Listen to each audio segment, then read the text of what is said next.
Pertanyaan saya adalah, kenapa masa jabatan KPI, KPID itu cuma 3 tahun? Kenapa tidak seperti yang lain? Bisa 5.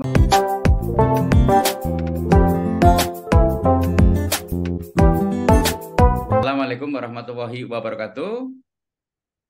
Ya, Waalaikumsalam warahmatullahi wabarakatuh. Pak Kawian, apa kabar? Sahabat-sahabat Kawi Channel yang berbahagia, saat ini saya telah bersama Bapak Saipur Rahman Ahmad atau Saipur Rahman Al-Banjar. Beliau adalah anggota Komisi Penyiaran Indonesia Daerah Provinsi Jawa Barat atau KPID Jawa Barat. Pak Saipur ini sahabat lama saya, dulu sama-sama berkarir di televisi sebagai jurnalis televisi. Dan dalam beberapa hari ini namanya viral karena beliau menggugat Undang-Undang Penyiaran, khususnya pasal 9 ayat 3 yang mengatur masa jabatan anggota KPI ya dan juga KPID. Nah, saya mau tanya ke Pak Saipur yang secara langsung, gimana Pak ceritanya asbabun nusulnya kok tahu-tahu menggugat pasal 9 itu Pak?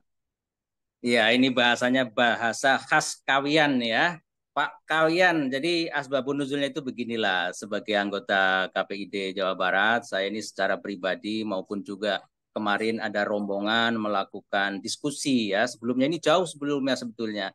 Bahwa pada Rakornas di mana kemarin saya lupa di Riau apa ya, Bintan. di Kepri ya, Bintan, Kepulauan Riau, itu teman-teman sepakat untuk mengajukan judicial review. Tapi rupanya kalau kebanyakan orang itu hanya banyak diskusi. Ya sudahlah, saya memberanikan diri bikin surat permohonan dibantu Pak Zain Al-Faqih, seorang pengacara di Bandung. Ya udahlah, kita daftarkan. Mengapa? Pertanyaannya kemudian adalah mengapa hal ini dilakukan? Karena sesungguhnya yang kita minta itu juga ya biasa-biasa saja lah ya, yaitu menyamakan masa jabatan anggota KPI dengan lembaga-lembaga negara yang lain yang memiliki kedudukan yang sama. Jadi ada constitutional importance. Jadi kepentingan apa namanya konstitusi ya. Jadi lembaga-lembaga yang memiliki constitutional important itu kan ya selain KPID atau KPI secara keseluruhan juga ada lembaga lain seperti Komnas HAM dan juga lembaga yang Pak Kawian sekarang sedang duduk itu KPAI kan begitu. Kemudian ada OJK ya, Otoritas Jasa Keuangan, ada juga Komnas HAM ya, tadi sudah ya, dan lain-lain banyak sebetulnya gitu. Jadi kalau lembaga kayak KPI ini yang dibentuk oleh undang-undang dalam rangka pelaksanaan Undang-Undang Dasar 45, maka mestinya ya disamakan kedudukannya gitu.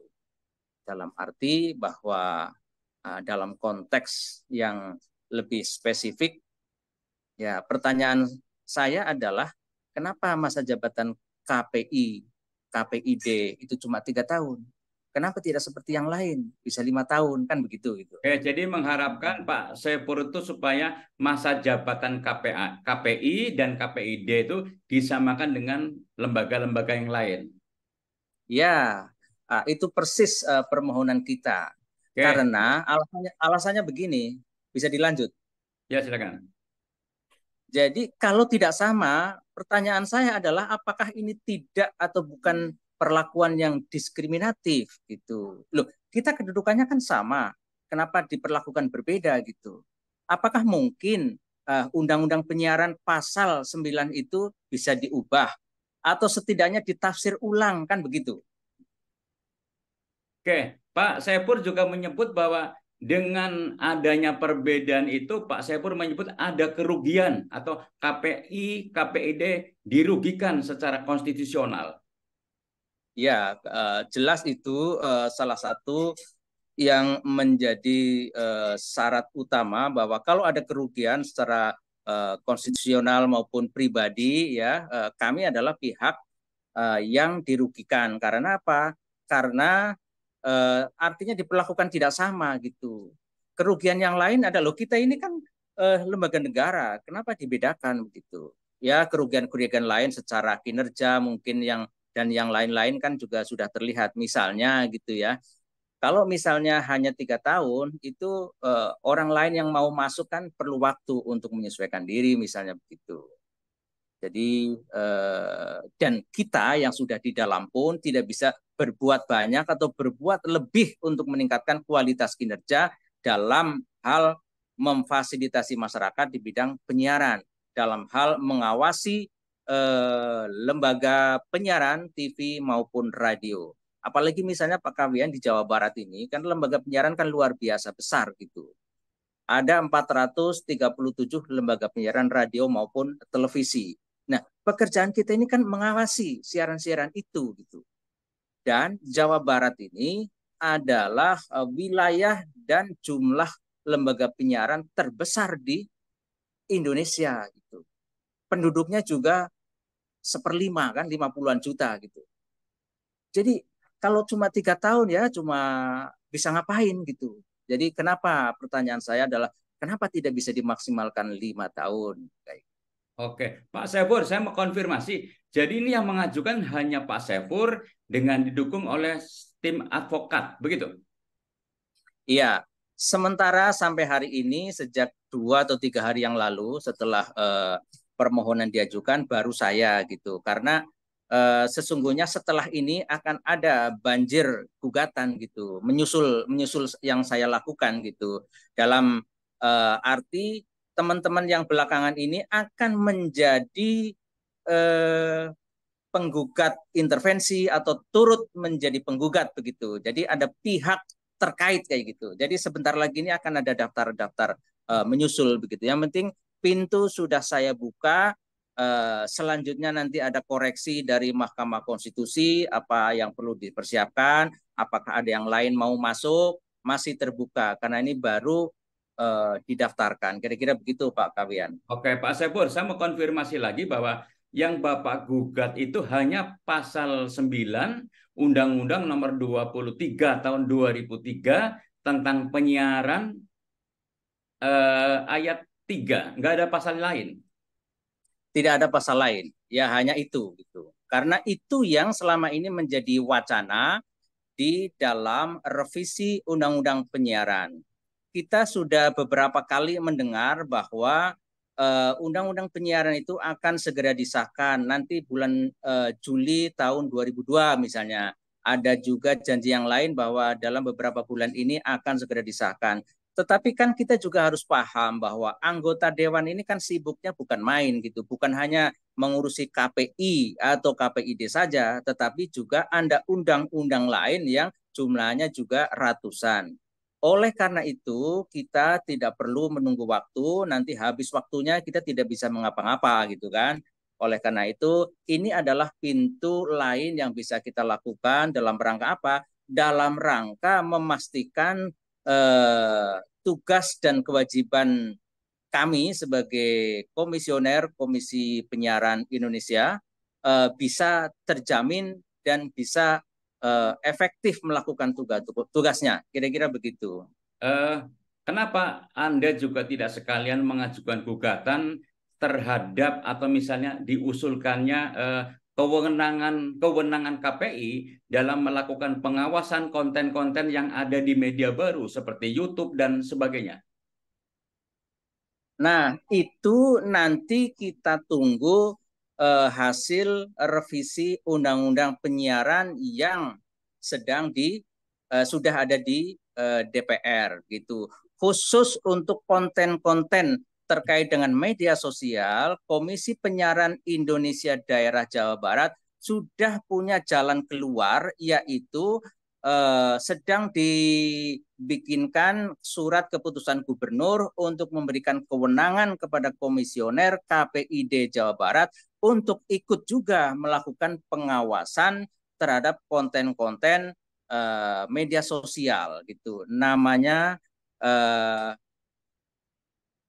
saya kok agak lupa ya, tapi intinya adalah konten siaran dari media sosial gitu.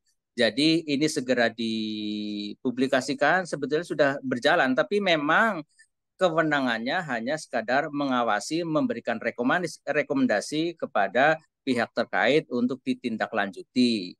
Pihak terkait itu siapa? Adalah Diskominfo gitu. Misalnya ada medsos hoax gitu, kita salurkan. Oh ini hoax gitu misalnya. Gitu. Jadi kewenangan kami hanya sebatas itu. Memang itu tidak diatur di Undang-Undang Penyiaran, tetapi daripada tidak melakukan sama sekali kegiatan-kegiatan kaitannya pengawasan, maka ibarat pepatah kan tidak ada rotan, akar pun berguna begitu. Dalam rangka melindungi mata dan telinga atau pikiran-pikiran di masyarakat Jawa Barat, maka langkah ini adalah langkah awal. Semoga menjadi menjadi pemicu atau menjadi alasan DPR RI untuk mencantumkan juga pasal yang berkaitan dengan kewenangan KPI mengawasi siaran digital media sosial misalnya atau siaran yang menggunakan streaming atau internet gitu.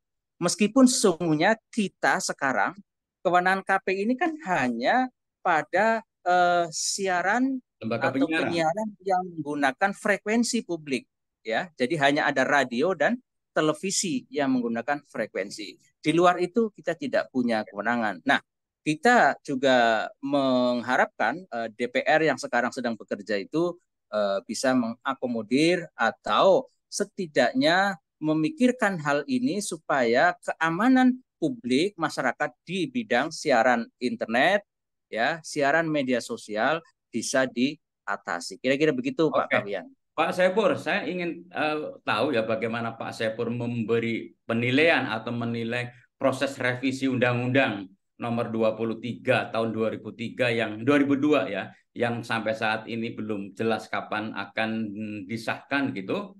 Bagaimana Pak Saiful menilai hal itu? Sebab kalau kita lihat ya, dunia broadcast, dunia teknologi informasi, dunia digital udah sangat maju. Sementara memang undang-undang penyiaran yang lahir tahun 2002 sampai saat ini revisinya belum selesai. Ketika saya bekerja sebagai jurnalis televisi itu sudah diproses itu revisi itu, dan sebagai perbandingan misalnya Undang-Undang Nomor 23 tahun 2003 tentang perlindungan anak itu sudah mengalami perubahan 2 kali. Nah, kira-kira apa yang buat proses revisi Undang-Undang Penyiaran itu begitu alot dan begitu lama, Pak Syafur? Oke, sebelum saya bisa menjawab ini, saya ingin sampaikan koreksi yang sebelumnya bahwa KPI di Jawa Barat juga diberi tanggung jawab untuk mengawasi siaran digital dalam bentuk atau namanya adalah PASAGI, PASAGI itu pengawasan siaran digital gitu ya. Nah, ini tadi kan saya lupa, saya pikir-pikir oh ini PASAGI namanya gitu. Sekarang sedang diproses surat keputusan gubernurnya untuk menjadi landasan kami gitu. Selanjutnya tentang fakta bahwa rancangan undang-undang penyiaran yang sudah 20 tahun lebih ini tidak selesai dalam revisi, ya saya harus paham atau memahamkan diri bahwa banyak kepentingan yang berseliweran di dalamnya gitu ya. Saya kira dalam konteks penyiaran digital yang sekarang sedang berlangsung, kepentingan-kepentingan itu banyak sekali. Yang jelas kepentingan lembaga penyiaran, industri penyiaran ini sangat menonjol gitu. Ya, sebelum ini juga ada dua industri penyiaran mengajukan gugatan tentang mendefinisikan ulang apa yang dimaksud penyiaran. Tujuannya adalah agar penyiaran digital atau penyiaran streaming atau yang menggunakan internet itu bisa tercakup di dalamnya. Tapi Mahkamah Konstitusi berpendapat lain. Artinya gugatan itu ditolak. Ya sudah jalan gitu kan. Saya atau kami sebagai ketua AJV Aliansi Jurnalis Video waktu itu ikut menjadi turut serta dalam gugatan itu dan pandangan kami dikabulkan juga gitu. Karena yang waktu itu yang menjadi kekhawatiran kami adalah kalau gugatan itu dikabulkan, kami khawatir nanti kebebasan ekspresi, konten-konten kreator bisa terkendala begitu kira-kira. Tapi itu singkirkan dulu, sekarang kembali kepada soal undang-undang penyiaran. Sesungguhnya selain soal banyak kepentingan yang berseliweran di dalamnya, itu sudah terlihat karena industri ini kan industri pertama padat modal waktu itu ya. Sekarang untuk mendirikan televisi aja harus mengeluarkan dana yang sangat besar, tetapi dengan adanya digitalisasi penyiaran sekarang menjadi sangat murah, bayar sewa MUX saja udah bisa memiliki atau mengoperasikan televisi. Persoalannya tinggal bagaimana izin-izin kanal-kanal yang ada dan sekarang sudah ditawarkan gitu. Persoalannya dalam konteks ini maka penyiaran berbasis lokal akan kembali dikuasai oleh para pemodal gitu. Meskipun bunyinya adalah adanya diversity of content dan diversity of ownership gitu, tapi ya akhir-akhirnya orang-orang lokal itu pada miskin semua gitu. Akhirnya kembali dijual ke pusat gitu. Atau orang-orang yang kaya di pusat sehingga menjadi bagian dari jaringannya TV-TV besar gitu. Oke lah, itu ingin menunjukkan bahwa ternyata banyak kepentingan bisnis yang melingkupi persoalan ini sehingga untuk melakukan revisi undang-undang penyiaran memang diperlukan kompromi yang bisa menjembatani kepentingan semua pihak.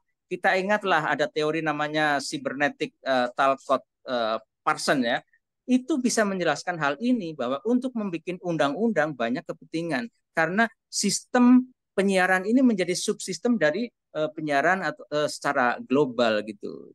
Bukan hanya Indonesia saja tapi juga luar negeri. Nah, kenapa Indonesia menjadi negara hampir terakhir ya selain Timur Timur yang bisa migrasi dari analog ke digital itu adalah contoh betapa undang-undang penyiaran itu sangat krusial sesungguhnya. Oleh karena itu, menjawab pertanyaan Pak Kawian tadi, ya kita serahkan kepada DPR sajalah itu. Saya kira political will anggota DPR tidak perlu diragukan lagi. Mungkin karena terlalu sibuk, ya kita harus paham. Nah, bagi yang tidak sabar ya menunggu revisi itu, ya kami termasuk yang tidak sabar sebetulnya. Makanya jalur Mahkamah Konstitusi kita lakukanlah, kita tempuh. Kira-kira begitu Pak Kawian. Oke, terus Pak Saifur, apakah permohonan gugatan itu sudah disampaikan ke MK atau belum? Sudah, itu saya sendiri yang datang sama dua pengacaranya. Oke, terus saya lihat itu respon teman-teman KPI ya, baik yang di pusat, terutama yang di daerah-daerah juga para mantan alumni komisioner KPI, mereka sepertinya sangat mendukung perjuangan Pak Saifur. Ya sebetulnya ini kalau mengikuti perkembangan revisi Undang-Undang Penyiaran sebetulnya tinggal ketok palu ini Pak Kawian. Karena dalam diskusi-diskusi tentang revisi Undang-Undang Penyiaran, standing point kita adalah satu, masa jabatan KPI, KPID itu 5 tahun. Yang kedua adalah soal kelembagaan struktural itu menjadi penting. Karena apa? Ini untuk menjawab kondisi KPID di daerah-daerah. Kalau KPI pusat itu anggaran dari APBN. Kalau KPI daerah ada yang dari APBD, ada yang ya memang hibah lah ya. Tetapi kan kemampuan daerah itu kan beda-beda kemampuannya. Jadi kita sangat prihatin juga teman-teman di daerah. Nah, bagaimana mereka akan menjalankan tugasnya, tugas negara ini Pak Kawian, kalau anggarannya juga hibah yang sangat terbatas gitu. Tidak ada anggaran khusus ya karena ini bentuknya adalah hibah. Jadi gitu dengan adanya kelembagaan yang struktural dari atas pusat sampai ke daerah semuanya anggaran dari APBN sehingga nanti mungkin pembagiannya disesuaikan dengan berapa jumlah lembaga penyiaran yang diawasi. Kemudian bagaimana kinerja selama ini, target-targetnya, kira-kira begitu Pak Kawian. Pak Saifur, ini mungkin pertanyaan terakhir ya. Ini kan boleh dibilang apa yang Pak Saifur lakukan adalah sebuah perjuangan. Perjuangan untuk melakukan menggugat ya satu pasal di Undang-Undang Penyiaran lah. bagaimana Pak Saiful dan teman-teman KPI, KPID mengawal perjuangan ini, Pak Saiful? Oke, baik, terima kasih. Saya juga pertama salut lah ya dengan teman-teman alumni, alumni KPI gitu dan para guru besar, para akademisi, organisasi-organisasi di bidang penyiaran dan komunikasi yang mendukung awal perjuangan ini. Semoga ke depan kita bisa bersama-sama mengawal permohonan ke MK ini karena ini bukan hanya demi seseorang atau banyak orang atau personal-personal, tapi demi menjaga marwah penyiaran kita. Tugas kita ini kan adalah menjaga siaran di Indonesia ini menjadi lebih baik, bisa bermartabat kan begitu. Jadi mohon maaf ya, ini bukan kepentingan orang per orang atau komisioner-komisioner lembaga-lembaga daerah-daerah lain, bukan. Ini adalah meluruskan konstitusi kita. Oleh karena itu yang kita minta ini kan Mahkamah Konstitusi hendaknya bisa memberikan keputusan, setidaknya menafsir ulang, kontekstual ya, rekontekstualisasi dan penafsiran ulang tentang masa jabatan. Ya, masa jabatan misalnya pasal 9 ayat 3 itu ditafsirkan bahwa masa jabatan KPI daerah itu 5 tahun kayak gitu. Tafsirnya begitu gitu. Baik, saya kira cukup Pak Saiful dan terima kasih atas waktunya dan saya doakan semoga perjuangan Pak Saiful dan teman-teman KPI juga KPI di daerah berhasil ya untuk mengubah ya tentang masa jabatan anggota KPI dan KPID dan juga kalaupun nanti dikabulkan maka kami berharap juga supaya kinerja KPI dan KPID dalam melakukan pengawasan isi siaran di televisi dan radio semakin kuat. Saya kira itu Pak Saiful, terima kasih.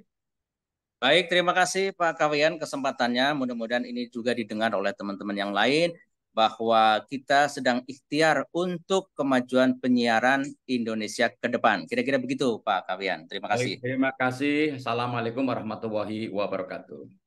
Waalaikumsalam warahmatullahi wabarakatuh. Sampai ketemu lagi nanti.